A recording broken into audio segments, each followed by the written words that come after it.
Desde hace unos días se viene denunciando acá en el país lo que son los planes de una creación de campamentos de refugiados haitianos y de organizaciones que podrían estar construyendo viviendas para esos refugiados, No, doctor. Carlos, el doctor Juan Miguel Castillo está liderando por lo menos la explicación de ese proyecto y ha sido atento respondiendo a una invitación que le hemos hecho para que el país pueda digerir, porque aquí se hablan tantas cosas, entonces empiezan a pelear los nacionalistas que nos explique realmente cuál es la situación, cuál es el problema que nosotros entendemos que el gobierno se ha propuesto en forma oficial y que hay un plan para hacer algo, doctor, que la embajadora Donna Rinac, en el año que fue nombrada aquí, se habló de unos enclaves que se iban a traer y se iban a ubicar en tiendas de campaña y luego en viviendas bien construidas, una especie de guetos, pero bien, eran 2 o 3 que ella diseñó en una tesis en una universidad de Florida, que le valió para su designación aquí como embajadora. Trate de unir los dos temas que no son exactamente lo mismo, pero se parecen. Gracias por estar con nosotros, doctor Castillo. No, gracias a ustedes por la invitación. Mire, efectivamente, usted hace referencia a un antecedente muy conocido. Luego de la crisis política haitiana que siguió al derrocamiento de la dictadura duvalierista, Haití entró en una espiral de descomposición y fragmentación política. Dieron varios golpes de Estado, unas elecciones con la elección del presidente Manigat, que fue derrocado poco después por los mismos militares que habían depuesto al presidente, al dictador Duvalier, Baby Doc. Y a partir de ahí, golpes entre militares, la elección finalmente de un candidato de izquierdas, un sacerdote, Aristide, que obviamente no era el candidato de los norteamericanos, y el candidato de los norteamericanos era un economista, se llamaba Marc Bazin, que murió ya. Y entonces eso generó una crisis, porque los grupos confrontados, la Balaz, las troicas militares, las fuerzas del duvalierismo, todo este aparato de terror de los tontomacos, generó un nivel de inestabilidad política que generó un flujo migratorio. Eso es normal, cuando hay situaciones de violencia en los países, guerras civiles, etcétera, se generan movimientos masivos de población, gente que huye por temor y porque todo el aparato productivo se detiene en una situación de crisis. Entonces, en aquella ocasión, se produjo lo que se llamó la crisis de los balseros. En poco más de un mes, más de 22.000 haitianos en embarcaciones de fortunas, algunos sencillamente abrazados a unos pocos maderos, llegaron a las costas de la Florida. Eso produjo un impacto billonario en el sistema de salud de ese estado de la Unión Americana. Es decir, para el imperio, para los Estados Unidos, la situación, una crisis migratoria produce un impacto similar al de cualquier ataque militar, porque las infraestructuras de un país están diseñadas para las necesidades y contingencias normales, pero para una situación como esa no hay una respuesta inmediata. Y obviamente a partir de ahí, el gobierno norteamericano desarrolló, y las potencias en general, unas estrategias de tratar de desviar las migraciones de maneras que a sus países, a sus costas, no lleguen estos menesterosos que significan una sobredemanda de servicios públicos que hace colapsar, tiene un grave impacto en las economías de estos países de acogida. Entonces, para manejar esto, se echan manos a algunos instrumentos internacional humanitario que se crearon con posterioridad a las grandes conflagraciones, son las convenciones de refugiados. El refugiado es una persona que abandona su país por temor razonable o justificado de su vida o de su integridad. Es un perseguido político, bueno, ese tipo de cosas. Entonces el asunto es que se le echa manos a esta situación de conflagración y se le pretende endosar o extender a otras situaciones que tienen que ver, por ejemplo, con situaciones de pobreza extrema o por otro tipo de situaciones. El asunto es que con esta herramienta, pues obviamente se instrumentaliza una forma de política de dominación. A la República Dominicana pues como usted hace referencia, en el año 93-94 se le quiso forzar al Estado Dominicano a diseñar un plan de acogida de contingentes masivos de haitianos, y en su momento eso se llamó el Plan Éxodo. Esto estuvo a cargo de lo que era la Secretaría de Estado de las Fuerzas Armadas. Seguro. El presidente hizo filtrar el documento. Entonces se establecían todos estos campamentos que tenían hasta capacidad para hasta 20,000 y pico de personas. Ahora, la situación es similar, obviamente una coyuntura distinta, y de nuevo desde los mismos sectores se diseña un plan que se le impone a las autoridades dominicanas. Hay una complacencia de parte de actores internos, y este nuevo intento se llama Plan de Contingencia para Flujos Masivos de Inmigrantes en la República Dominicana. Fue desarrollado por el Instituto Nacional de Migración, que es una entidad adscrita al Consejo Nacional de Migración. Actualmente es dirigido por el señor Wilfredo Lozano, un hombre muy conocido por su activismo de presionar en todos los escenarios posibles para que a la República Dominicana se le endose la mayor cantidad posible de población haitiana. Casi todos estos programas están financiados por organismos internacionales o el gobierno norteamericano, lo cual este es el caso. Le envié a Michelle a su teléfono el enlace de la página de internet. Es de la única actividad en la cual la OIM, que es la Organización Internacional de Migración, mostró, dio información en una nota de prensa de que se estaba preparando eso en marzo del año pasado. El documento final se terminó en noviembre del 2019, hace poco más de un año, pero el documento se mantuvo en el total secretismo, casi clandestino. Nosotros tenemos información sobre su existencia y finalmente, de manera no oficial, lo solicitamos formalmente, nunca nos lo ha entregado formalmente. Obtuvimos una copia por una vía alterna, y entonces obviamente lo que hemos hecho al ver el contenido más grave de lo que nosotros habíamos supuesto, pues lo que hemos hecho es socializarlo, y junto a un grupo de ciudadanos y todo aquel que quiso sumarse, estamos intentando una acción judicial para su declaratoria de inconstitucionalidad, su invalidación a través de los mecanismos previstos en el derecho dominicano, para que los ciudadanos podamos reaccionar y neutralizar estos despropósitos. Bien, doctor, vamos a hablar un poquito más, primero, usted acaba de mencionar acciones. ¿Hasta dónde República Dominicana y quiénes tienen capacidad de ejercer algún tipo de acción que pueda frenar esto, dilatarlo, suspenderlo? Hablen un poquito de si hay posibilidad de lograr esto. No, eso va a ser logrado por lo siguiente. Nuestro sistema jurídico establece un principio de supremacía constitucional, de manera que es nulo, de pleno derecho, toda ley, decreto, acto, que contravenga la Constitución. Y ciertamente está concernida unas amplias violaciones de tipo constitucional con esta propuesta, además de la ilegalidad de su contenido, porque resulta que en el plan se establecen atribuciones de órganos creados por ley que no tienen competencias, empezando por el mismo órgano que prepara, la misma entidad que prepara el plan, porque el Instituto Nacional de Migración no tiene competencia jurídica para eso. Y obviamente extralimitando su función, obviamente eso fue financiado por el gobierno norteamericano. Te envié, Michelle, y ojalá y se pudiera poner en la página, en la pantalla de la televisión. ¿Quién fue que financió eso? Solo lo financió el Departamento de Estado de los Estados Unidos de Norteamérica, a través de y lo organiza con la fachada de la OIM y de la ACNUR. Pero, invitaron a entidades estatales que fueron ahí a sentarse a un taller, no sabían lo que estaban haciendo. Ahí está, doctor. Ese es el documento, tiene 33 páginas, es un primor,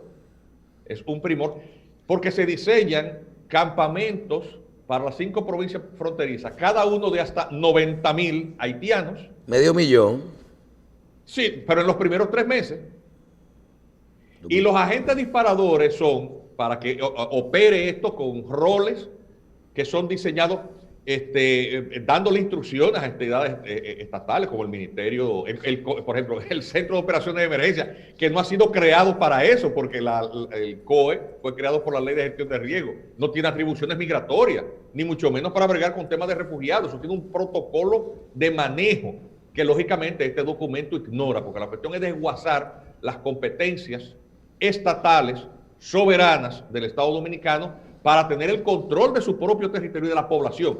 Si tú lo lees ese documento, Michelle, y lo buscas, hasta la identidad de estos refugiados pasa a estar en control de estas entidades multilaterales, con los servidores que archivan la identidad de esos cientos de miles de haitianos en Suiza.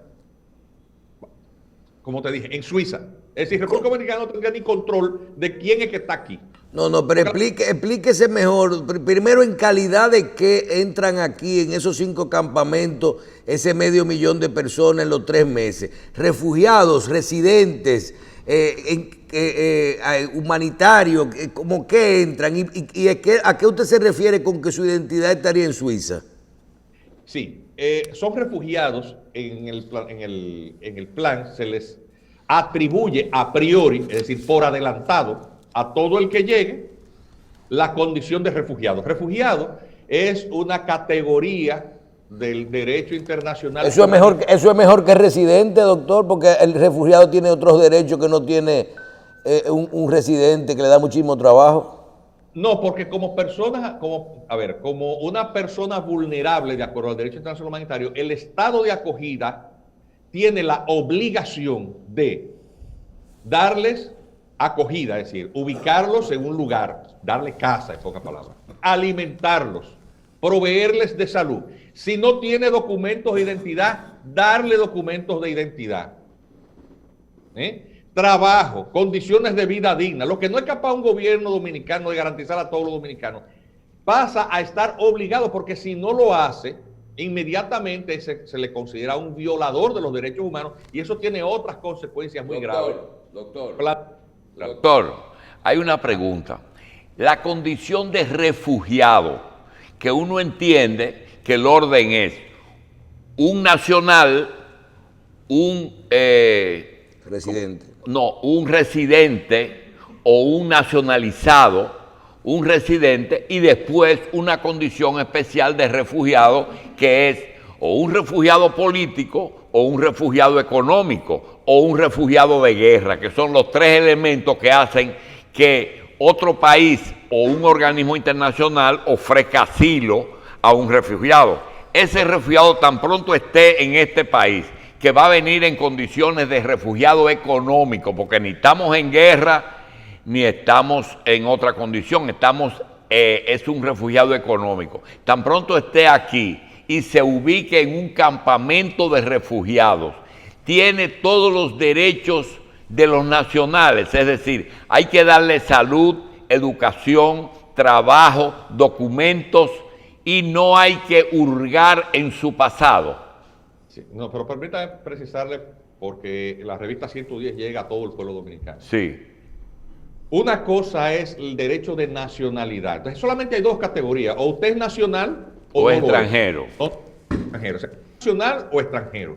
Y el derecho de extranjería tiene una cantidad de categorías y subcategorías migratorias. Las 2 categorías básicas con respecto a la inmigración son inmigrante o no inmigrante, es decir, la persona que entra con vocación de residir de forma permanente, y aquellas subcategorías de no inmigrantes, que son todos estas turistas, trabajadores temporeros, etcétera, etcétera.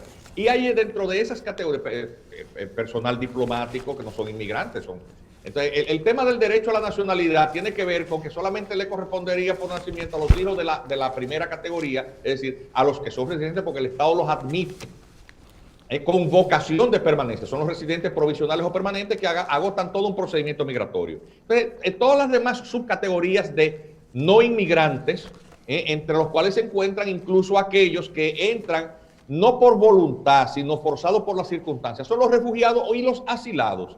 O cada una de estas subcategorías no son propiamente gente que tiene la vocación de ingreso o de regularización migratoria como las demás, porque están prevalidos de un tratamiento muy especial, de convenciones que establecen a las naciones en donde esta gente busca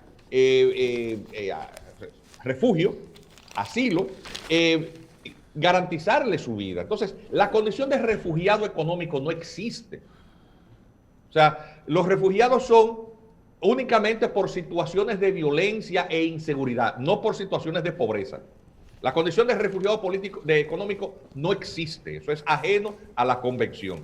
Entonces, obviamente, cuando tú pretendes asimilar la condición de refugiado a cualquier menesteroso, tú te estás prevaliendo de una engañifa, de un engaño, de utilizar un instrumento de derecho internacional que no ha sido diseñado para eso, pero que coloca sobre las espaldas del Estado de acogida obligaciones propias de estas situaciones excepcionales.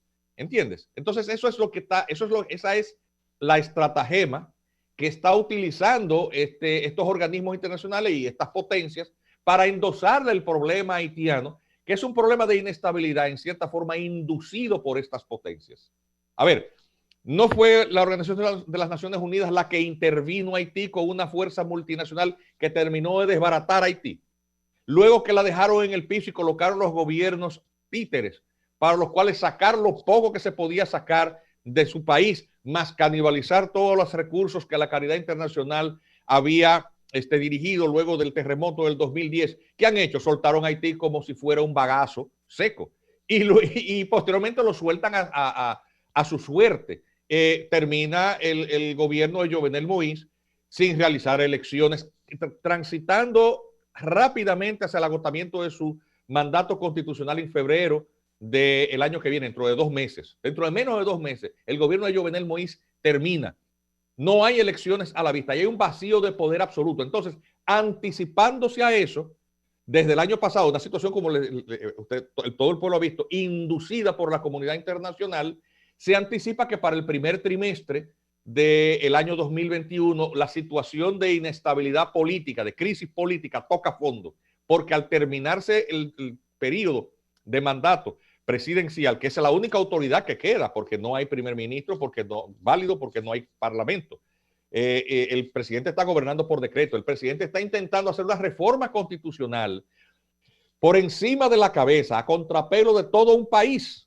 Eso está pasando en Haití. Entonces, los organismos internacionales prevén esta gran crisis. Le envié a Michelle la página de la FAO, es decir, otro organismo de Naciones Unidas, donde se prevé precisamente ese disparador para el primer trimestre, un documento oficial. ¿Qué hace la República Dominicana? Bueno, obviamente debe de diseñar las estrategias para ella no verse arrastrada en una situación que va a comprometer su estabilidad. Mire, esa es la página de la FAO, la que ustedes están poniendo ahí. Y si ustedes leen ese texto, algunos de los párrafos de ese texto, usted lo encuentra dentro del plan de contingencia. Obviamente hay una articulación. Y entonces, ¿qué ocurre? Al uno encontrarse con este documento, obviamente como ciudadano, como puede hacerlo cualquiera que está viendo este programa, puede ejercer los mecanismos que el sistema jurídico pone a nuestra disposición. Como ciudadanos, que somos parte interesada, podemos accionar por ante la jurisdicción judicial competente, que en este caso es el Tribunal Superior Administrativo, y demandar la nulidad de cualquier acto que contravenga la Constitución y las leyes. Eso es lo que hemos hecho, preparamos una demanda en nulidad, apenas lo comentamos en algunas redes sociales y literalmente, bueno, me tuve que pasar el fin de semana entero digitando nombres, cientos de personas, y tuve un momento el domingo en la noche ya que frenar ahí, porque no iba a acabar nunca. Y mañana se deposita esta demanda, que se está fotocopiando hoy, bueno, etcétera, por ante el Tribunal Superior Administrativo, una demanda en nulidad de esto. Incidentalmente se le va a pedir al Tribunal Superior Administrativo que declare la no conformidad con la Constitución de este documento, que mientras no sea anulado tiene valor jurídico. Por eso es tan importante que esto nosotros los ciudadanos lo hagamos. Además, porque confrontamos la política gubernamental. El presidente ha dicho que no hay solución dominicana al problema haitiano, lo ha dicho el canciller, pero hasta que no se vea cuál es la actitud oficial con respecto a un documento que es un despropósito como este, pues está por verse. Porque lo cierto es que el señor Lozano sigue ahí, que ese señor debía ser destituido porque ese señor es un peligro para este país, un peligro. Este documento obviamente arrastraría, si se pone en marcha ese protocolo, a una situación indeterminada. Imaginémonos de golpe 500,000 de personas en los primeros 3 meses en las 5 provincias fronterizas. Imaginémonos eso. Eso es uno de los escenarios. Eso cuesta cientos de millones de Esos pesos. campamentos, los fondos de esos campamentos, ¿quién lo financia? República Dominicana, porque ellos ponen la Y, idea. y- pero y- nosotros y el lugar de los terrenos ya lo asigna el país. Mira, en ese tipo, en lo que ha circulado, lo que hemos circulado, es el resumen ejecutivo. El documento completo, esta es la fecha que nadie no lo conoce el público, lo cual es ilegal, por cierto. El resumen ejecutivo solamente se dice cuáles son las provincias, pero no se dice Doctor, y lugar. nosotros no podemos estar especulando con ese informe, que eso no esté aprobado. No, mientras no sea declarado nulo, el documento es válido. Si lo tienes, y ojalá lo pongas en pantalla, el documento fue editado por una entidad estatal, se llama Instituto Nacional de Migración, y cada una de sus páginas dice que es un documento de uso oficial. Ese es el otro documento, el Sí, que, sí, espera, que espera, vimos espera, anterior, ok, está anterior bien. al señor director. Sí. Peor aún, si tú buscas en la mancheta, es decir, en la contraportada de la primera página, y ves quiénes son las entidades responsables, en ningún lado se dice quién fue que financió eso. No lo dice. Dice que eso lo hizo el Instituto Nacional de Migración con la colaboración del ACNUR y el OIM y con la asistencia del COE y de muchísimas entidades estatales, pero no se menciona quién fue que pagó eso. Ese dato tú lo encuentras en la página de la OIM, que dice quién fue que financió eso. Cuando nosotros hicimos la denuncia, sacaron la página de internet. Al hacerse público que la han sacado, obviamente quedaron atrapados porque en varios programas de televisión la habíamos mostrado. Es Sí. el documento. Sí, pero Eso. y realmente dice uso oficial y que Sí. fue elaborado por un consultor de la Organización Internacional de las Migraciones. Sí. No es un- Instituto no. Nacional de Migración 2019, claro. Mira, ellos están conscientes, los responsables de ese despropósito, de su ilegalidad y de su inconstitucionalidad y el tremendo peligro que supone para la defensa y la integridad de la nación. Que posterior a nuestra defensa, a nuestra denuncia, ellos hicieron una defensa muy pobre del documento. Lo primero que hizo el señor Lozano fue poner distancia. Es decir, eso fue la gestión anterior. A ver, como si no hubiese estado él tan vinculado a la gestión anterior, cuando era dirigida por su patrocinada, la señora Florinda Rojas, que no había un estudio que no fuera encargado al OCMICA. El OCMICA es la ONG que dirige el señor Lozano. Es decir, no hay nada que haya hecho la señora Rojas en la que el señor Lozano no estuviera. Entonces ahora dice, en ese documento, en una página, en 5 párrafos distintos. No, eso fue la gestión anterior. Pero atención, en un párrafo dice, bueno, eso es una cosa tan delicada que el instituto no tiene competencias para eso. Es decir, confiesa la ilegalidad del documento, porque el instituto no tiene competencia jurídica para eso. Al hacerlo viola la Constitución y viola un paquete de leyes. Obviamente confrontado judicialmente porque el instituto va a ser puesto en causa, le llegará la notificación esta semana. Ellos van a tener un dilema, el Ministerio de Interior, el Director General de Migración, el instituto van a tener un dilema porque a ese estrado esas entidades van a tener que mandar una representación y van a tener que hacer una de dos con respecto al contenido de su documento, o defenderlo y entonces la hipocresía se pondrá de manifiesto, o sencillamente reconocer que es un tema absolutamente violatorio de la Constitución y que tiene que ser anulado. Porque a la gente hay que ponerla, a los funcionarios, a los políticos, a todos ellos hay que confrontarlos con la sinceridad de lo que ellos proclaman. Si es así, pues magnífico, una misa de salud. Habremos conjurado un gran peligro, nosotros como ciudadanos habremos hecho lo que nos corresponde y estas entidades demostrarán que más allá de la retórica, realmente hay una vocación de no colocar al Estado Dominicano como una muleta para cargar. No, pero que dividan esos campamentos, uno en Miami, uno en Cuba, uno en Venezuela, uno en Jamaica, ¿verdad? Y uno aquí. ¿Por qué los 5 en aquí toditos juntos? Lo que pasa es que Haití es un problema regional, es una catástrofe regional. Estamos hablando de un estado inviable. Desde el año 1948, con la primera misión internacional humanitaria que desarrolla Naciones Unidas, en el año 48, es la primera. Ese libro está en internet, se llama Mission to Haiti, Misión a Haití. Lo pagó la Fundación Rockefeller. El estudio, la conclusión y recomendación única, la conclusión es que Haití en el año 48 era un estado inviable. Inviable significa que no tenía forma de sostenibilidad de su población. Era infuncional porque ya no era sostenible. Hay una catástrofe ambiental en el 48. Y del 48 aquí han pasado 70 años, más de 70. La recomendación era que la población haitiana, la comunidad internacional, la dirigiera a migrar, a desparramarse en el extranjero, que saliera. Obviamente, todos estos esfuerzos multilaterales van dirigidos a forzar a la República Dominicana, que tiene, aunque como nación pobre, un crecimiento económico que es 10 veces el de Haití. 10. Entonces, además porque la clase política en los últimos 20 años, gran parte de su estrategia de continuidad se ha sustentado sobre la imagen de coquetear con esos poderes imperiales el pase o complacencia hacia su propia continuidad, negociando con la soberanía de este país. Todos han hecho eso. O sea, y solamente hay que recordar lo que pasó con otro instrumento internacional que firmó un canciller. Ustedes no se recuerdan el acuerdo de privilegios e inmunidades que se firmó, que entregó este país con todo vigente. De eso hace pocos años. El país, nadie se dio cuenta el Tribunal Constitucional, que un canciller firmó un convenio que dejaba la anexión a España que hizo Pedro Santana chiquita, porque por lo menos Pedro Santana nos convertía en súbdito de segunda, pero súbdito de una potencia en declive, pero potencia al fin, de la época. Pero esto era entregarnos a nosotros con todo y gente. Doctor, Bueno, antes de finalizar, yo creo que este tema está bastante claro y vamos a prestarle atención estos días, porque usted está hablando de que el plan es a principio del primer trimestre, ¿verdad? O sea, está dispuesto para eso. Está listo.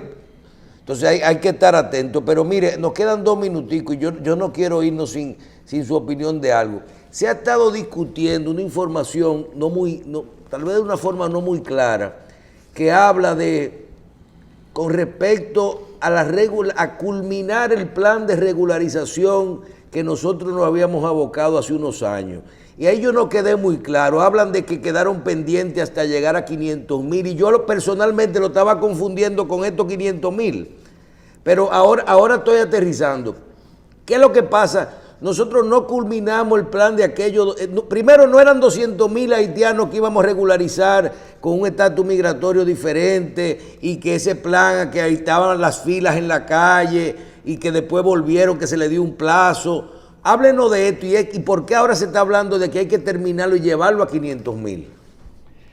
Atención, el gobierno anterior fue responsable de uno de los actos más irresponsables, más criminales contra su propio país. ¿Por qué?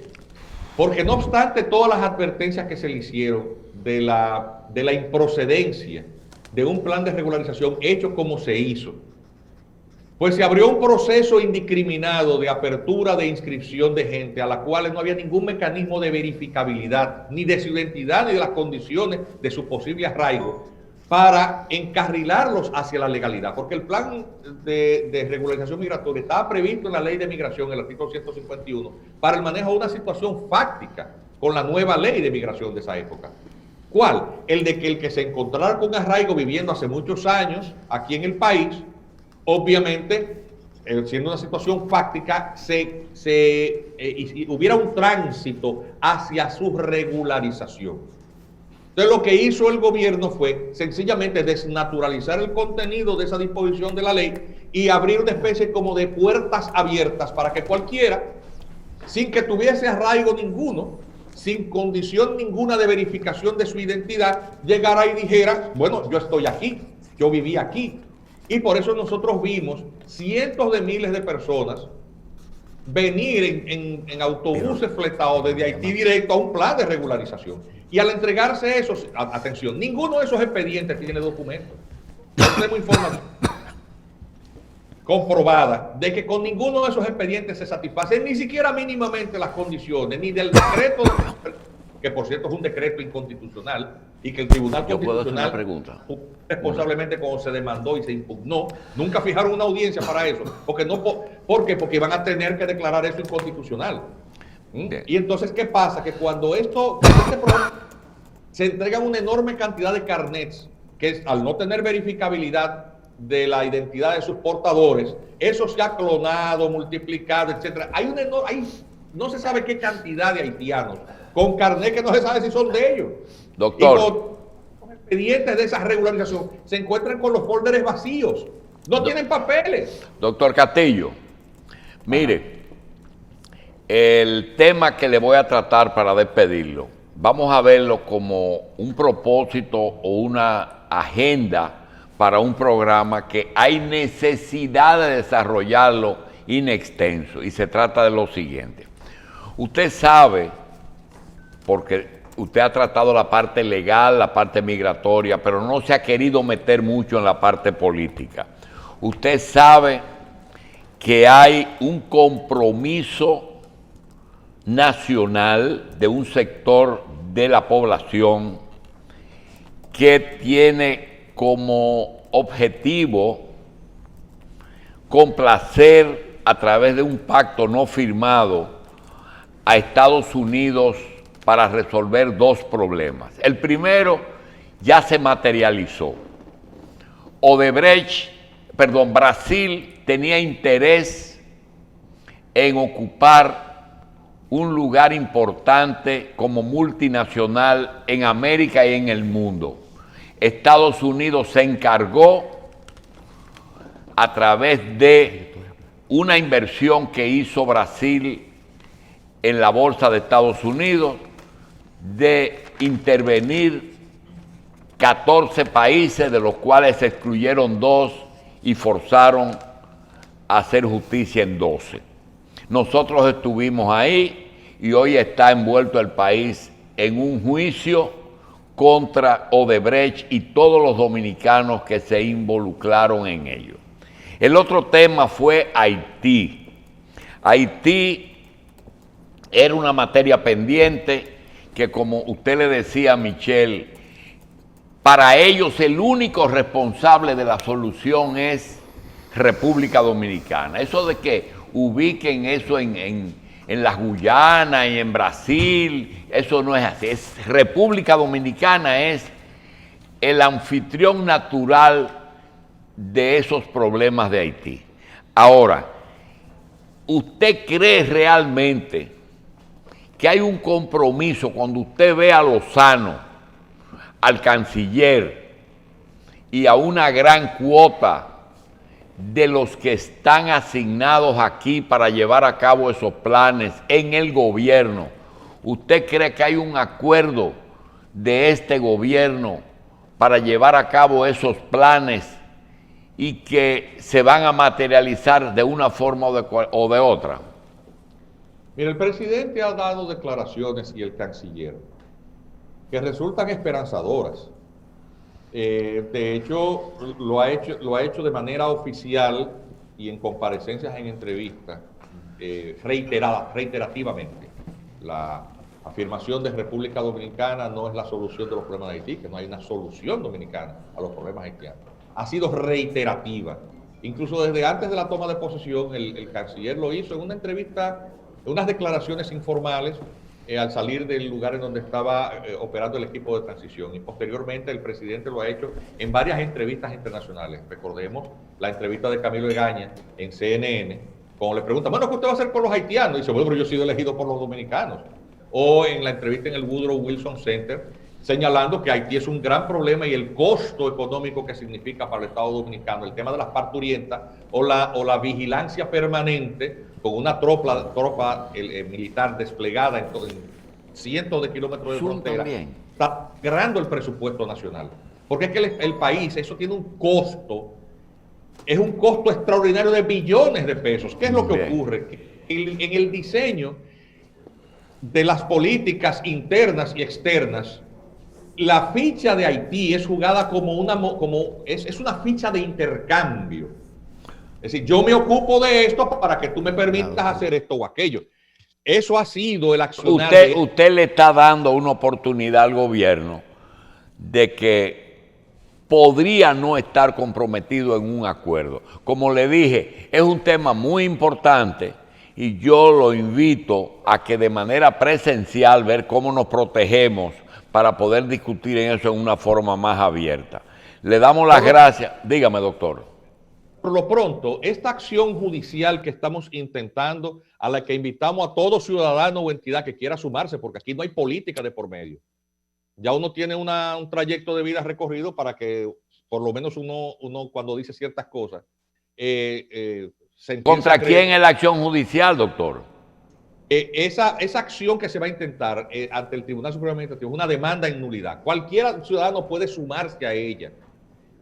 Vamos a demandar la nulidad de esto. Y entonces el gobierno, más allá de la declaración retórica, de la declaración pública de intenciones, de que el país va a tener como posición no ser la muleta haitiana, ni brindar la imagen de ser la solución del problema haitiano, porque el gobierno va a tener estas tres instituciones que dependen del Ministerio de Interior y Policía, el ministro, el Instituto Nacional de Migración y el Director General de Migración, van a ser confrontados con respecto a ese documento oficial. Y ellos van a tener que fijar una posición, van a decir... Doctor, se nos queda pendiente el tema. Carlos. Gracias al doctor Juan Miguel Castillo Pantaleón. Esperemos... Dile al doctor que yo le mando a decir que vea los comentarios en las redes de lo que nos ponen cuando él está presente. Aquí hay uno que pone que le encanta al doctor Pantaleón, que él se identifica con él porque se desayuna con un haitiano todos los días al vapor. Bueno, sí, no, pero le damos las gracias. La verdad que los comentarios ponen loco la gente. Mire, No, sí, lo que pasa es que hay que ver quién es que escribe eso. ¿Qué día va a a que no está identificado el que dice eso. Porque ese es uno de los que lucha por la unificación y esos son los que le dicen nacionalistas de hojalata a los otros. Ese es el problema. Eso tiene nombre y apellido, pero no firman quiénes son. Doctor, nos vemos. Gracias, doctor. Hasta la próxima y mucho éxito.